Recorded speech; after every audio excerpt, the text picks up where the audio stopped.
সুপ্রিয় দর্শক, আসসালামু আলাইকুম। নতুন আরও একটা রেসিপি নিয়ে আবারও আপনাদের মাঝে হাজির হয়েছি।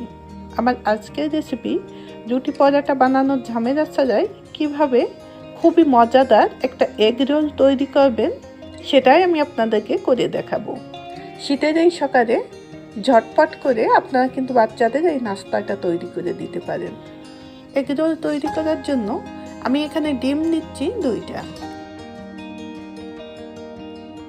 এবার এই ডিমটা আমি একটু ফেটে নিচ্ছি। একটু ফেটে নিয়ে আমি এর ভিতরে সামান্য একটু লবণ দিয়ে দিচ্ছি। লবণটা দিয়ে আমি আবারও ভালো করে ফেটে নিয়ে এটা এক সাইডে রেখে দিচ্ছি। এখন আমরা এগ রোলের জন্য ব্যাটারটা তৈরি করে নিচ্ছি। এখানে আমি ময়দা নিয়ে নিচ্ছি 2.5 কাপ। এখন এর ভিতরে লবণ দিয়ে দিচ্ছি পরিমাণ মতো। শুকনো মরিচের পাউডার দিয়ে দিচ্ছি স্বাদ অনুযায়ী। আমি এখানে শুকনো মরিচের পাউডার 1 চা চামচ ব্যবহার করছি। আপনারা আপনাদের স্বাদ অনুযায়ী কম বেশি করে নেবেন। এখন একটা হ্যান্ড হুইস্কের সাহায্যে আমি খুব ভালোভাবে এটা মিশিয়ে নিচ্ছি। একটু মিশিয়ে নিয়ে এখন আমি অল্প অল্প করে পানি দিয়ে একটা ব্যাটার তৈরি করে নিচ্ছি। শীতের দিনে দেখা যায় যে অনেক সময় কিন্তু ঘুম থেকে উঠতে খুবই দেরি হয়। আবার এখন যেহেতু বাচ্চাদের স্কুলে শুরু হয়ে গিয়েছে, তাই এটা কিন্তু আপনার মাত্র 10 থেকে 12 মিনিট সময়ের ভেতরে বাচ্চাদেরকে তৈরি করে দিতে পারবেন। আর ওরাও কিন্তু খুবই মজা করে এই এগ রোলটা খাবে। তো এখন খুব ভালোভাবে আমি এটা ফেটে নিচ্ছি। এটা এমনভাবে ফেটে নেবেন যাতে করে ভেতরে কোথাও ময়দাটা আবার জমাট বেঁধে না থাকে। এই যে দেখতেই পাচ্ছেন আমারটা ফেটে নেওয়া হয়ে গিয়েছে। এবার একটা চামচের সাহায্যে আমি এর ঘনত্বটা আপনাদেরকে দেখিয়ে দিচ্ছি। আমি এরকম ঘন যাচ্ছি। এই পর্যায়ে কিন্তু খুব বেশি পাতলা করবেন না। এখন আগে থেকে ফেটে রাখা সেই ডিম 2টা আমি এর ভিতরে দিয়ে দিচ্ছি।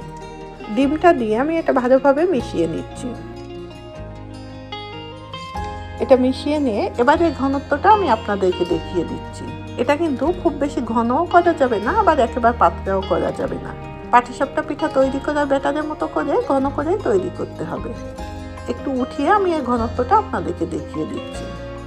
এখন এটা আমি এক সাইডে রেখে দিচ্ছি। এখন অন্য একটা বাটিতে আমি পেঁয়াজ কুচি নিয়ে নিচ্ছি 2 টেবিল চামচ। কাঁচামরিচ কুচি দিয়ে দিচ্ছি 1 টেবিল চামচ। লবণ দিয়ে দিচ্ছি স্বাদ অনুযায়ী। মরিচ এবং লবণটা আপনারা আপনাদের স্বাদ অনুযায়ী কম বেশি করে নেবেন।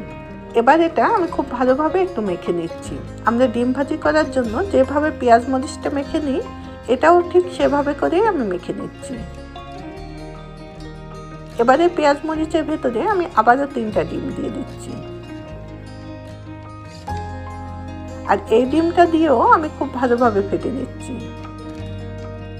এটা একটু ফেটে নেওয়ার পরে এখন আমি এর ভেতরে ধনেপাতা কুচি দিয়ে দিচ্ছি 1 টেবিল চামচ। ধনেপাতাটা দিয়ে আমি আবারও একটু ফেটে নিচ্ছি।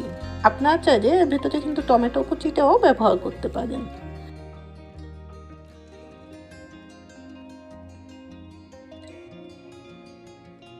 এখন পরোটাটা তৈরি করার জন্য আমি একটা প্যান ভালোভাবে গরম করে নিয়েছি। এবার হালকা করে প্যানটা আমি একটু তেল ব্রাশ করে নিচ্ছি। প্রথম পরোটাটা তৈরি করার সময় প্যানটা কিন্তু বেশ গরম করে নিতে হবে, তা না হলে অনেক সময় কিন্তু পরোটাটা আবার উঠতে যাবে না। এবার এর ভিতরে পরিমাণ মতো ব্যাটার দিয়ে প্যানের হাতলটা ধরে এভাবে ঘুরিয়ে আমি চারি সাইডে একটু সরিয়ে দিচ্ছি। এবার উপরটা শুকিয়ে আসা পর্যন্ত আমি অপেক্ষা করছি। আপনারা চাইলে এই পর্যায়ে এটা ঢেকে দিতে পারেন, আবার এভাবেও রাখতে পারেন। এটা শুকাতে কিন্তু খুব বেশি সময় লাগবে না। এই 30 থেকে 35 সেকেন্ডের ভেতরেই দেখবেন যে এটা শুকিয়ে আসছে। দেখতেই পাচ্ছেন উপরটা শুকিয়ে এসেছে। এখন এটা আমি উল্টে দিচ্ছি। আবারও অপেক্ষা করছি 15 থেকে 20 সেকেন্ডের জন্য। আর গ্যাসটা কিন্তু মিডিয়ামের থেকেও কম রাখতে হবে। 20 সেকেন্ড পর এটা আমি আবারও উল্টে দিচ্ছি।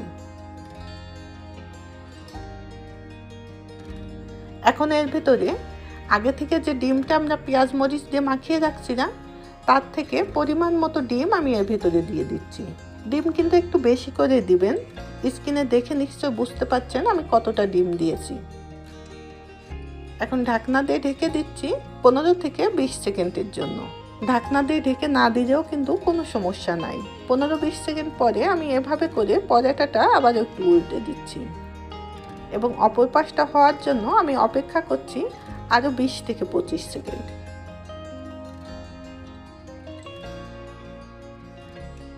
25 সেকেন্ড পর আমি আবারও উল্টে নিলাম। এটা হয়ে গিয়েছে, এবার এটা আমি উঠিয়ে নিচ্ছি। এটা তৈরি করতে কিন্তু খুব বেশি সময় লাগে না। একটা পরোটা আপনারা 1 থেকে 2 মিনিটের ভেতরেই তৈরি করে নিতে পারবেন। আরও একটা পরোটা আমি আপনাদেরকে দেখিয়ে দিচ্ছি। আর প্যানে কিন্তু খুব বেশি একটা তেল ব্রাশ করবেন না, খুবই হালকা করে তেলটা ব্রাশ করে নেবেন। আবারও 20 থেকে 25 সেকেন্ড পর আমি এটা উল্টে দিচ্ছি। এই পরোটার নিচটা দেখতেই পাচ্ছেন। এবার কিন্তু আমি একটু বেশি তেল ব্রাশ করেছিলাম, তার কারণে নিচটা কিন্তু এরকম একটু ছিদ্র ছিদ্র মতো মনে হচ্ছে।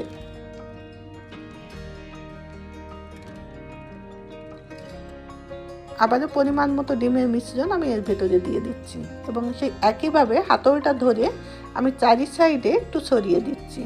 আর এই ডিমের মিশ্রণটা যদি পরোটার থেকে বাইরে বের হয়ে যায়, এতেও কিন্তু কোনো সমস্যা নাই।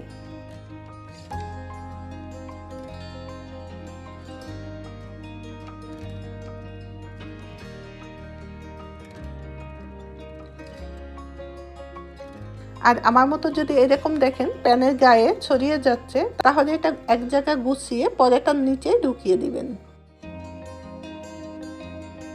এই যে এটাও হয়ে গিয়েছে, এবার এটাও আমি উঠিয়ে নিচ্ছি। এখন আমি এভাবে করে সবগুলো পরোটাই তৈরি করে নিচ্ছি। আমি যে মিশ্রণটা তৈরি করেছিলাম সেই মিশ্রণটা দিয়ে এরকম 8টা পরোটা হয়েছে। এখন পরোটাটা ঠান্ডা হতে হতে আমি একটা সালাদ তৈরি করে নিচ্ছি। এর জন্য আমি এখানে মেয়োনিজ নিয়ে নিচ্ছি 4 টেবিল চামচ। আর এই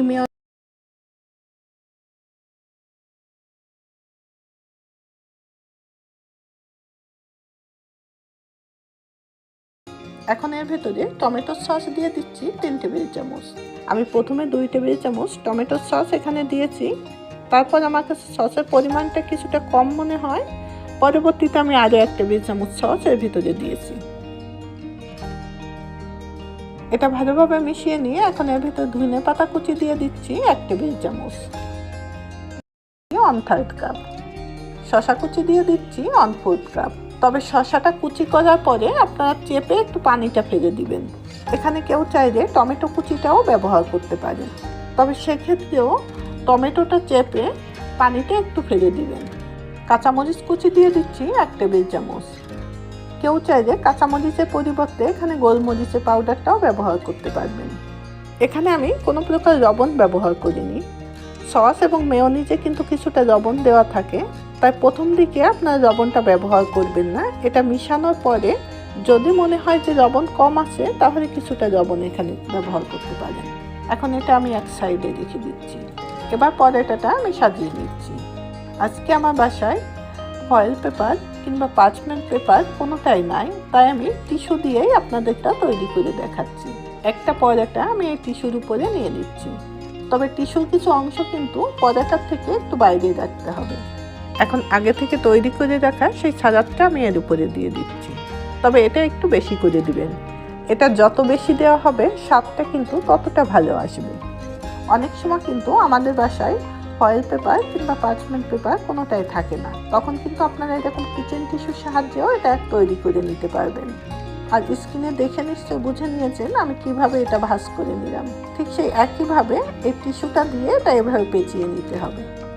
তারপর পিছন সাইডটা এভাবে একটু পরোটার ভেতরে ঢুকিয়ে দিতে হবে। এতে করে বাচ্চারা যখন এটা খাবে তখন কিন্তু অপর সাইড দিয়ে ভেতরের সালাদটা বের হয়ে যাবে না। আর হাতের কাছে যদি একান্তই মেয়োনিজ না থাকে বা মেয়োনিজ তৈরি করার সময় নাই, সেক্ষেত্রে কিন্তু আপনারা শুধু টমেটো সস দিয়েও এটা তৈরি করে নিতে পারবেন। আবার চাইলে আপনারা পরোটাটা এভাবে না তৈরি করে আমরা সাধারণত যেভাবে পরোটা তৈরি করি সেই পরোটা দিয়েও এটা কিন্তু তৈরি করে নিতে পারবেন। আমি এভাবে করেই সবগুলো এগ রোল তৈরি করে নিচ্ছি। এভাবে তৈরি করে আপনারা কিন্তু বাচ্চাদের টিফিনেও দিতে পারেন। তবে এর ভিতরে যেহেতু ডিমের পরিমাণটা বেশি, তাই কিন্তু গরম গরম খেতে বেশি মজা লাগে। রেসিপিটি যদি পছন্দ হয়ে থাকে তাহলে একটা লাইক দিয়ে আমাদের সাথেই থাকবেন এবং পরবর্তী ভিডিওর আপডেট পাওয়ার জন্য আমার চ্যানেলটি অবশ্যই সাবস্ক্রাইব করবেন এবং সাবস্ক্রাইব বাটনের পাশে থাকা বেল আইকনটি বাজিয়ে দিবেন। তাহলে আমি নতুন কোনো রেসিপি আপলোড করার সঙ্গে সঙ্গে আপনারা তার নোটিফিকেশন পেয়ে যাবেন।